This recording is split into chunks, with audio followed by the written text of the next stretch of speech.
په کندهار ولایت کې د وروستیو اورښتونو او سېلابونو له امله 107 کورنیو ته ځاني او مالي زیانونه اوښتي. د کندهار ولایت له پیښو سره د مبارزې امادګۍ ریاست ویان نجیب الله رحماني وایي د نوموړي ریاست د معلوماتو له مخې د تېرې ورځې د سختو اورښتونو او راوتلو سېلابونو له امله د یاد ولایت په مرکز ښار کې شاوخوا 15 کورونه په کلي او نسبي ډول تخریب سوي دي. همدارنګه نوي هغه کورنۍ چې په خیمو کې ژوند کوي د سېلابونو له امله زیانمنې سوي دي.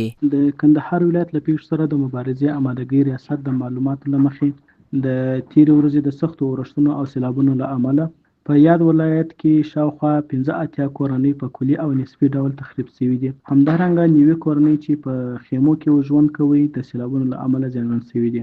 ښاغلي رحماني زیاتوي سربیره پر دې په دامان ولسوالۍ کې د سېلابي اوبو له امله 2 تنه په شهادت رسېدلي دي چې له ډلې یې یوه 15 کلنه ماشومه وه. سربیره پر دې په دامان ولسوالۍ کې د سېلابي اوبو له امله 2 تنه په شهادت رسېدلي دي چې له ډلې څخه یې یوه 15 کلنه ماشومه وه. د یادونې وړ ده چې د کندهار ولایت له پیښو سره د مبارزې امادګۍ ریاست اړوندو زیانمنو سویو ته د مؤسساتو ګډ ټیم د یاد ریاست هیئت سره استولی دی تر څو د زیانمنو کورنیو سروې ترسره کړي او عاجلې بشري مرستې ورسره وکړي.